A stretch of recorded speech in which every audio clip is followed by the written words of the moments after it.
Assalamualaikum warahmatullahi wabarakatuh. Di sini saya Dea De Ferreira akan melakukan dan sedikit menjelaskan mengenai analisis dari motor DC. Nah, sebelum kita melakukan analisis dari sebuah sistem, kita itu perlu mengetahui bagaimana sih cara kerja dari sistem itu sendiri agar dalam pemodelan matematika kita dapat dilakukan dengan mudah. Nah, pada kali ini sendiri, sistem yang kita akan analis adalah motor DC. Jadi kita harus tahu bagaimana cara kerja dari motor DC itu sendiri. Untuk lebih mudahnya, kita langsung perhatikan gambar berikut ini. Di sini ada skema dari motor DC, di mana motor DC itu terdiri dari dua sistem, yaitu sistem elektrik dan sistem mekanik. Nah, arus yang mengalir dari sistem elektrik ini akan dikenai atau akan diarahkan kepada sistem mekanik. Nah, arus tersebut itu akan menghasilkan medan magnet. Nah, medan magnet sendiri itu akan menghasilkan torsi sehingga akan menggerakkan motor pada sistem mekanik sini. Gerakan motor atau gerakan roda yang terjadi pada sistem mekanik sendiri akan memberi dampak pada sistem elektriknya, di mana gerakan roda tersebut akan mempengaruhi atau akan mengurangi tegangan pada sistem elektrik. Nah, dari prinsip kerja tersebut nih, kita itu bisa memodelkan bagaimana sistem sistem motor DC secara matematik. Untuk lebih jelasnya, mari kita lanjut ke pemodelan sistemnya. Nah, seperti yang saya jelaskan tadi, pada sistem motor DC di sini dibagi menjadi dua, yaitu sistem elektrik dan sistem mekanik. Di mana sistem mekanik di sini dapat dituliskan sebagai negatif Vm plus Rm IM plus Lm plus Lm dikali dengan turunan dari IM per dt ditambah Vb sama dengan 0. Nah, semuanya itu masih dalam domain waktu. Kemudian untuk sistem mekanik sendiri adalah sigma torsi sama dengan JD per turunan kedua dari gerakan motor tersebut terhadap T. Nah, sigma torsi itu sendiri itu sama dengan JM dikurangi CH dikali dengan turunan pertama dari gerakan rotor terhadap T, dengan ini sama dengan tinggal ditulis lagi. Kemudian kita lakukan analisis lebih jauh. Dari persamaan ini, kita dapat memindahkan VM dan VB ke ruas kanan. Mohon maaf, ini seharusnya ruas kanan sama dengan 0. Kemudian hasil yang kita dapat akan seperti ini. Nah, ruas kiri tinggal ini dan ruas kanan menjadi ini. Kemudian kita transfer fungsikan persamaan terhadap domain waktu ini ke domain frekuensi menggunakan transformasi Laplace. Sehingga didapatkan seperti ini. Dan di mana domain waktu di sini semuanya berubah menjadi domain frekuensi, yaitu S. Lalu mengapa di sini muncul S? Karena di sini dikalikan pada turunan pertama. Turunan pertama fungsi waktu, jika ditransformasi Laplace, maka jika turunan pertama maka menjadi S pangkat turunan keberapa. Jadi di sini karena turunan pertama, jadi S-nya pangkat 1. Nah, sebelumnya mohon maaf saya lupa mengatakan bahwa transfer fungsi ini kita lakukan pada keadaan awal. Kita misalkan keadaan awalnya itu IM sama dengan atau IM 0 sama dengan 0, sehingga didapatkan transformasi Laplace seperti berikut. Kemudian kita bisa mengeluarkan IM pada suku pertama dan suku kedua, sehingga didapatkan persamaan berikut. Kemudian untuk selanjutnya ada sistem mekanik. Nah, sistem mekanik di sini kita tahu kalau persamaan yang tadi adalah seperti ini. Nah, kita tahu bahwa Qt itu merupakan perpindahan dari motor. Motor atau roda itu kan bergerak secara melingkar, jadi disimbolkan pada ini. Nah, perpindahan dibagi waktu itu kan merupakan kecepatan. Karena ini gerak melingkar, maka kecepatannya kita simbolkan dengan omega t. Sehingga persamaan di atas ini dapat kita tulis seperti ini. Nah, kita pindah ruaskan, ini menjadi di ruas kiri, dan ini menjadi di ruas kanan, sehingga menjadi seperti ini. Kemudian kita transformasi Laplace-kan lagi, kita transfer fungsikan lagi, di mana keadaan awalnya adalah W0 atau omega 0 sama dengan 0, sehingga didapatkan transformasi seperti ini. Di mana ini merupakan turunan pertama, sehingga muncul S di sini, dan domain waktunya berubah semua menjadi S. Sehingga ketika omega S-nya dikeluarkan, hasilnya adalah seperti ini. Kemudian, dari sistem elektrik dan sistem mekanik itu memiliki hubungan dalam konsep Lorentz, yaitu L sama dengan BL sin IM, itu karena perpindahan yang terjadi itu sangatlah kecil, atau perputaran yang terjadi dengan sudut yang sangat kecil, maka sin theta di sini sama dengan theta, sehingga persamaan ini dapat digantikan dengan ini. Dan jika kedua ruas saya kalikan dengan R, maka PR adalah torsi, di mana JM itu merupakan torsi ya. Dan BL theta R itu merupakan konstanta QT, yaitu konstanta torsi dikali IR. Sehingga kita bisa tuliskan seperti berikut jika ditransformasikan pada keadaan awal IM sama dengan IM. Mohon maaf, pada keadaan IM 0 sama dengan 0. Kemudian tadi saya menyebutkan juga pada prinsip kerja bahwa adanya perotasian motor dapat mengurangi tegangan listrik pada sistem elektrik. Nah, maksud dari pengurangan itu berada pada di sini, VB. Jadi VB ini akan mengurangi VM di sini. Sehingga VB itu didapat dari KM merupakan konstanta EFM dan dikalikan dengan omega atau kecepatan perputaran itu sendiri. Sehingga ketika kita transformasi lapaskan, transfusikan dengan keadaan WT, W0 sama dengan 0, kita dapatkan KM sama dengan WS. Dari kedua hubungan tersebut, kita dapatkan dari persamaan ini, dari kedua persamaan ini kita dapat masukkan bahwa persamaan yang didapat adalah seperti ini. Dimana di sini tadi kan, IM itu bisa kita dapat dari JM per KT, di mana JM sendiri kita dapat dari sini. Sehingga pada IM di sini kita bisa ganti dengan JD dikali S plus JH omega S per KT. Dan VB di sini kan dapat kita ganti dengan KM W omega S, sehingga persamaan yang tadi dapat berubah menjadi seperti ini.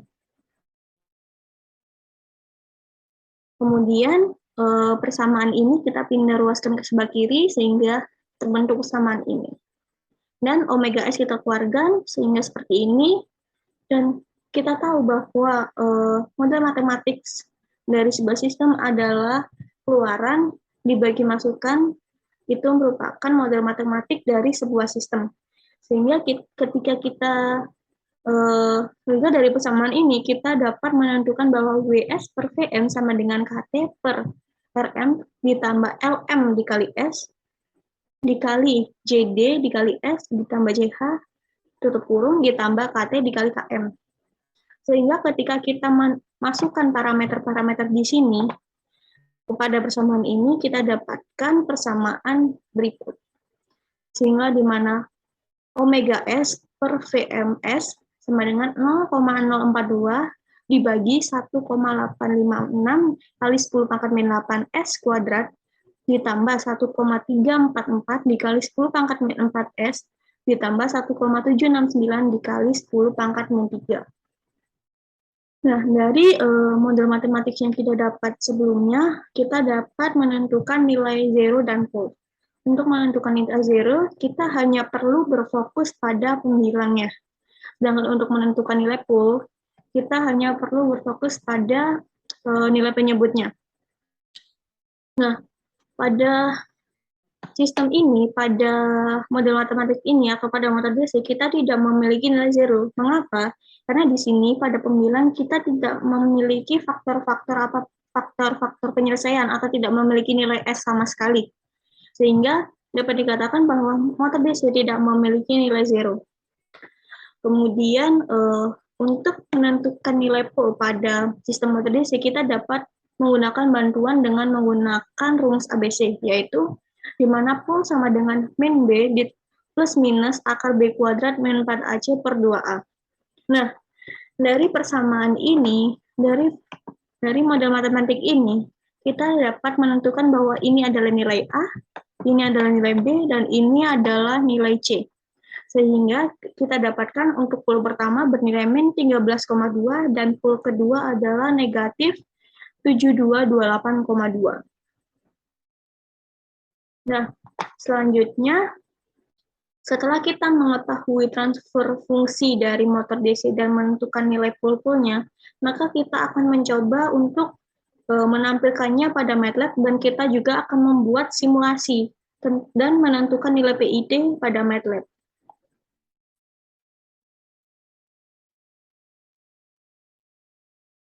Nah, di sini kita sudah membuka aplikasi dari MATLAB.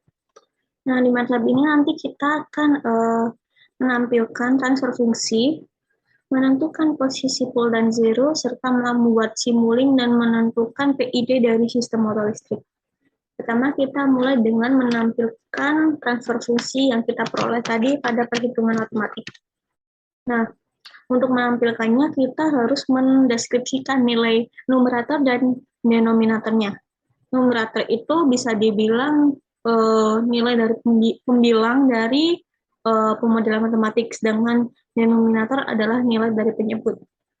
Jadi kita tuliskan di sini, numerator kita singkat sebagai num, itu tadi kita dapatkan sebesar 0,042. Kita harus menuliskannya sebagai matriks ya, jadi kita pakai kurung siku di sini. Kemudian kita kasih di koma karena tidak mau menampilkan ini. Kemudian kita mendeskripsikan nilai denominatornya. Kita singkat sebagai den. Kita tampilkan sebagai matriks. Yang kita ketikkan di sini hanya konstanta-konstanta dari nilai S, yaitu konstanta S kuadrat, nilai konstanta S, dan konstanta S sama S pangkat 0. Yaitu sebesar 1,856 dikali 10 pangkat minus 8, kita kasih kurung agar tahu bahwa ini tuh merupakan satu angka. Kemudian 1,344 dikali 10 pangkat minus 3. Mohon maaf, minus 4. Kemudian ada yang terakhir 1,769 dikali 10 pangkat minus 3. Nah, kita tutup kurung siku. Nah, jangan lupa bahwa angka koma pada MATLAB itu disimbolkan pada angka koma, simbol koma atau tanda koma itu disimbolkan titik di MATLAB. Kita beri titik koma karena juga tidak ingin menampilkan ini. Kemudian kita akan menampilkan transformasinya, yaitu bisa dengan seperti ini, yaitu sistem, kita singkat dengan SYS, yaitu transfer fungsi dari num, den, dari ini. Kemudian kita play, kita lihat hasilnya. Nah, bisa dilihat di sini bahwa hasil dari sistem motor DC yang kita ingin tampilkan pada MATLAB adalah seperti ini. Hasilnya sama dengan pada saat kita memodelkan secara matematik. Lanjut, kita akan menampilkan posisi pool dan zero. Sebelum menampilkan posisi pool dan zero, kita harus menentukan nilai pool dan zero-nya. Di sini, jika pada MATLAB, kita bisa menggunakan sintaks berikut, yaitu matik zero pool sama dengan transfer fungsi zero dan pool dari num, den. Kita jalankan.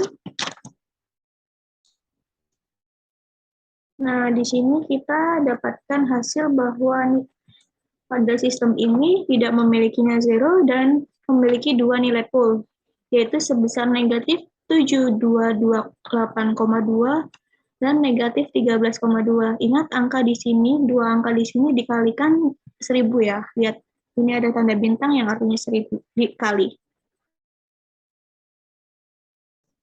Kemudian kita lihat posisi pol dan zero pada PZ map. PZ map dari sistem. Jangan lupa untuk memberi grid. Grid ini berfungsi untuk menampilkan skala pada PZ map. Jadi kita akan lihat di sini. Nah, ini adalah pol zero map, di mana sumbu Z adalah sumbu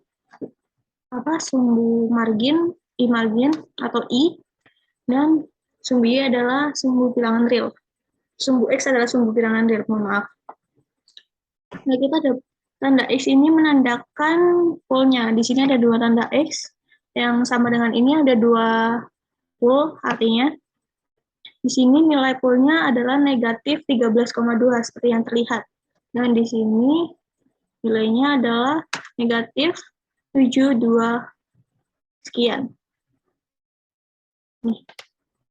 Jadi bisa dipastikan bahwa pemodelan matematik yang kita lakukan itu sudah benar karena hasilnya ketika disimulasikan pada MATLAB hasilnya juga sama.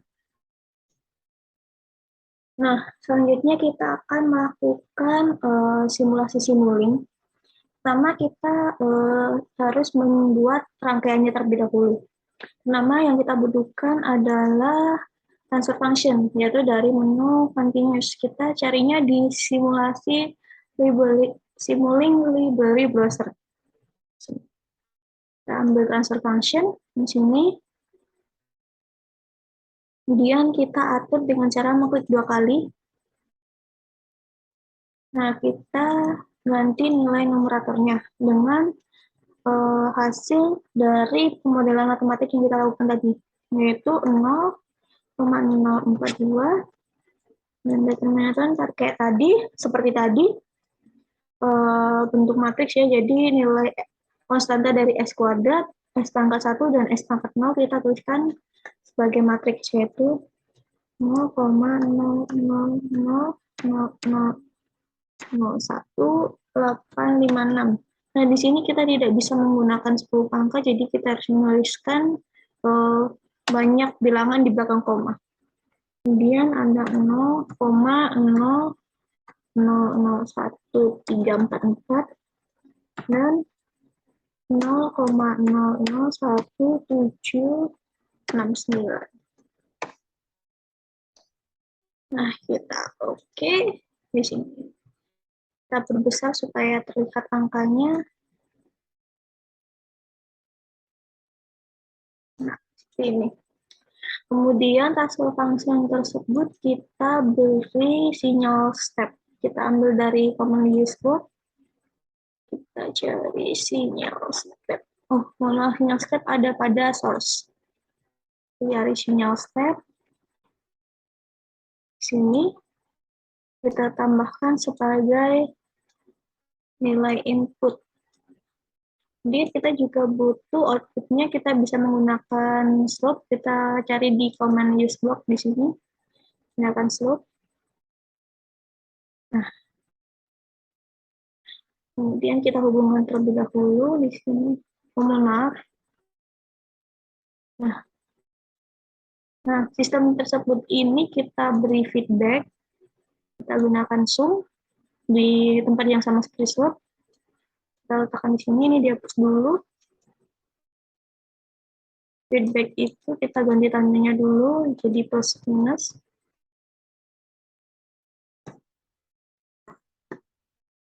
Yang menandakan dia menjadi feedback.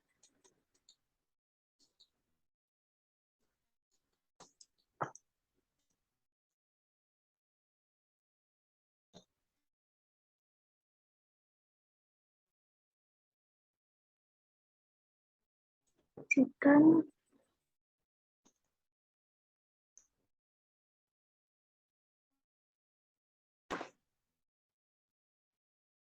kita hapus dulu aja. Kita tambahkan kembali.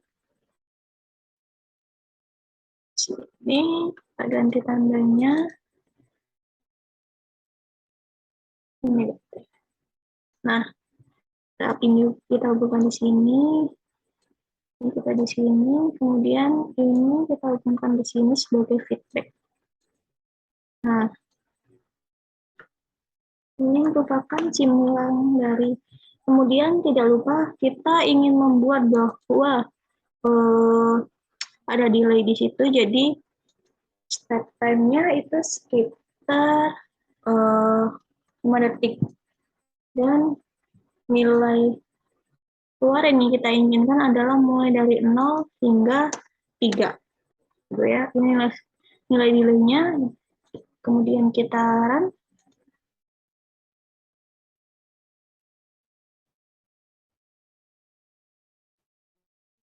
Tunggu ini menjadi 100% hingga komplit. Kemudian kita lihat pada slope-nya di sini. Sebentar, ini agak lama ya MATLAB saya, mohon maaf.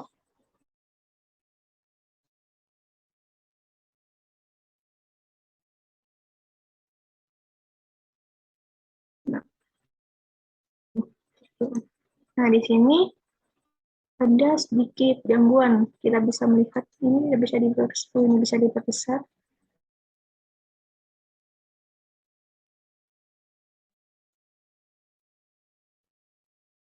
Ada sedikit error di sini ya, kita lihat.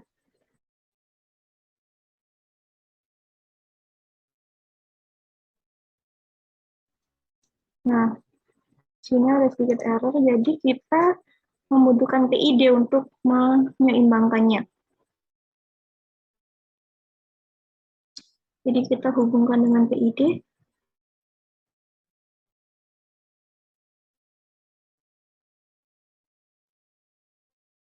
Kita tambahkan PID di sini, ini kita geser ke sana.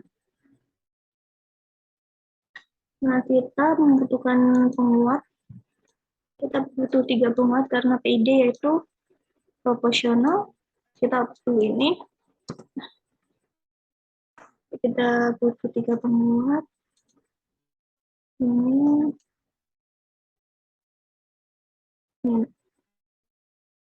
Nah, PID itu sendiri apa? PID itu sebuah konstanta yang dapat mengurangi trial error dari sebuah sistem agar menjadi lebih stabil. Di sini kita tambahkan sum ya, atau jumlahan seperti kemudian ini kita terus ini kita tambahkan sum juga di sini. Kemudian karena ini PID yaitu pertama ada proporsional, integral, dan derivatif. Untuk integral kita tambahkan dulu nilai integratornya di sini. Integrator kita tambahkan di sini, dan nilai derivatifnya. Mana derivatif? Derivatif ada di continuous. Tambahkan nilai derivatifnya di sini. Kemudian kita hubungkan semuanya, kita hubungkan di sini.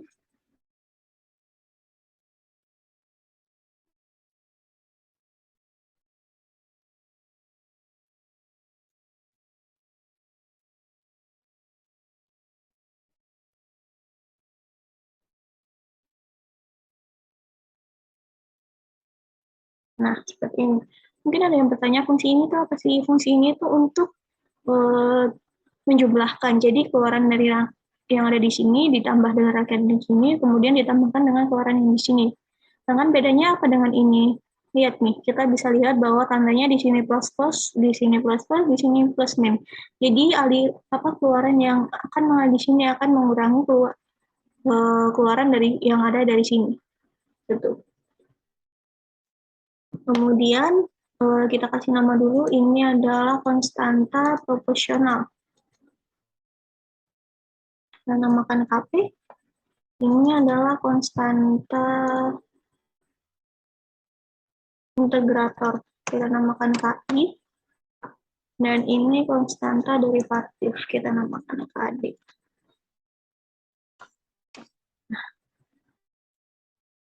Kemudian kita kasih ini kita pindahkan ke sebelah mana ya?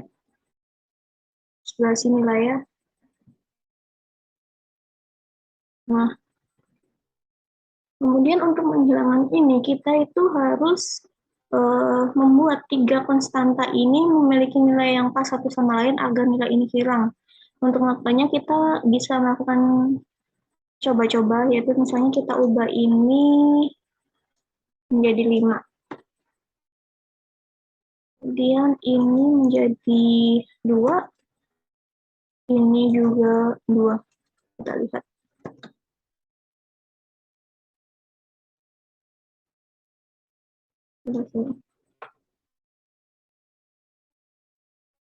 Kita run terlebih dahulu. Kalau sudah selesai, kita lihat.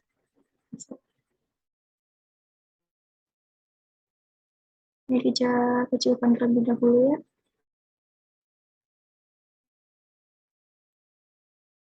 Supaya gampang melihatnya.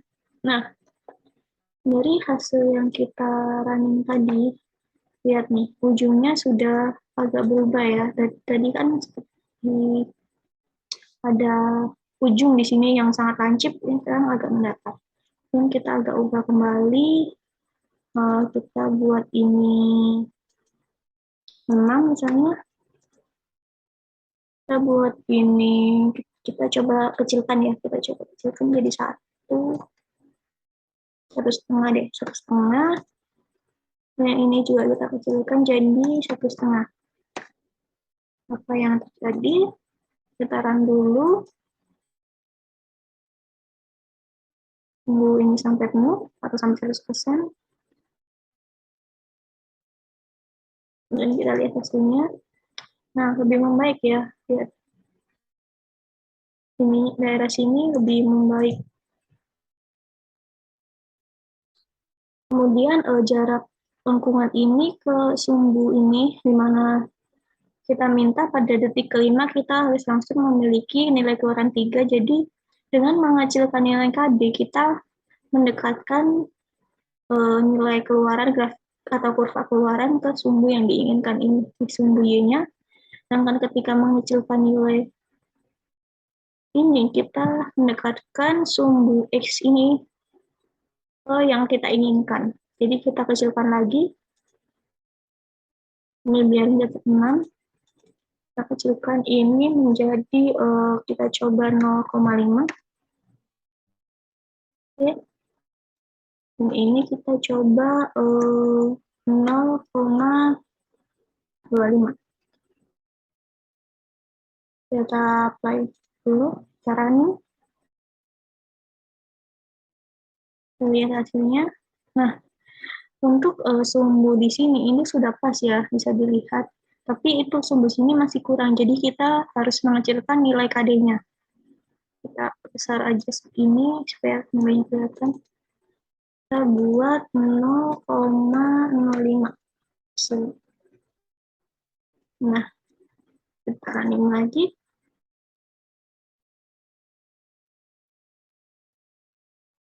Lihat hasilnya. Nah, semakin mendekati ya. Ini mungkin bisa kita buat besar. Mohon maaf, saya acak lupa.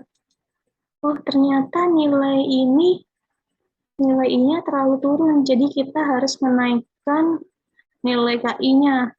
Dan kita juga bisa mengecilkan lagi nilai ini agar lebih, nilai KD-nya agar kurva yang ini agar lurus di angka di garis ini. Jadi kita besarkan ini menjadi 0,8 mungkin. 8, dan ini kita kecilkan lagi, kita bagi 2 mungkin. 0,25. Nah, sekarang ini kita lihat hasilnya. Nah, ini sudah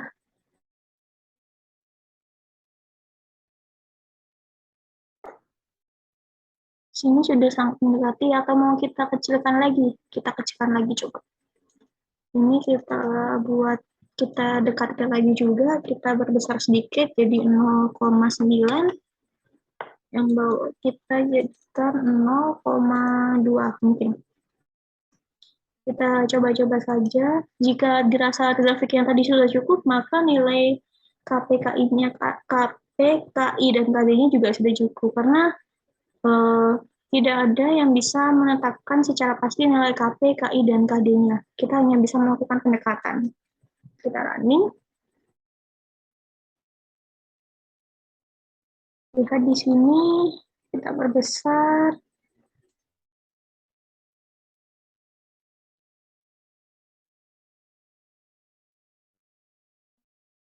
Kita share dulu untuk melihatnya.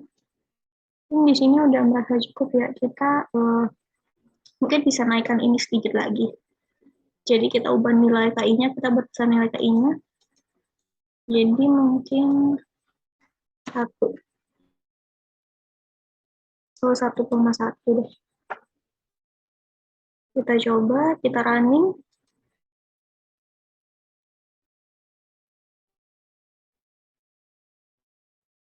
Ternyata masih belum cukup. Kita coba 1,3 dulu. 1,3. Lihat hasilnya. Oh, ini sudah mendekati ya. Ya, kita anggap ini sudah cukup lah kayak errornya. Kemudian kita tampilkan pada tataran semula.